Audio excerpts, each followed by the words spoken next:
Leviticus chapter 5.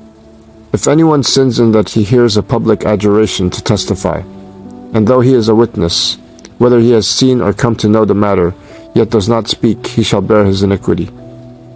Or if anyone touches an unclean thing, whether a carcass of an unclean wild animal, or a carcass of unclean livestock, or a carcass of unclean swarming things, and it is hidden from him, and he has become unclean, and he realizes his guilt.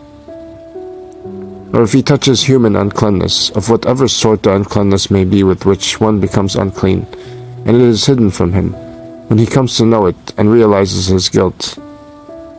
Or if anyone utters with his lips a rash oath to do evil, or to do good, any sort of rash oath that people swear, and it is hidden from him, when he comes to know it, and he realizes his guilt in any of these. When he realizes his guilt in any of these and confesses the sin he has committed,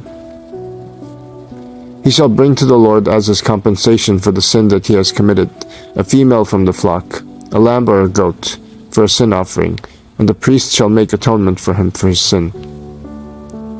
But if he cannot afford a lamb, then he shall bring to the Lord as his compensation for the sin that he has committed 2 turtle doves or 2 pigeons, one for a sin offering, and the other for a burnt offering. He shall bring them to the priest, who shall offer first the one for the sin offering. He shall bring its head from its neck, but shall not sever it completely. And he shall sprinkle some of the blood of the sin offering on the side of the altar, while the rest of the blood shall be drained out at the base of the altar. It is a sin offering. Then he shall offer the second for a burnt offering according to the rule, and the priest shall make atonement for him for the sin that he has committed, and he shall be forgiven. But if he cannot afford 2 turtle doves or 2 pigeons, then he shall bring as his offering for the sin that he has committed 1/10 of an ephah of fine flour for a sin offering. He shall put no oil on it, and shall put no frankincense on it, for it is a sin offering. And he shall bring it to the priest, and the priest shall take a handful of it as its memorial portion, and burn this on the altar, on the Lord's food offerings. It is a sin offering.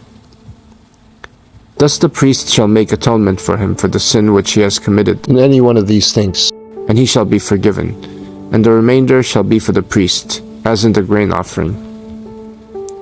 The Lord spoke to Moses, saying, If anyone commits a breach of faith and sins unintentionally in any of the holy things of the Lord, he shall bring to the Lord as his compensation a ram without blemish out of the flock, valued in silver shekels, according to the shekel of the sanctuary, for a guilt offering.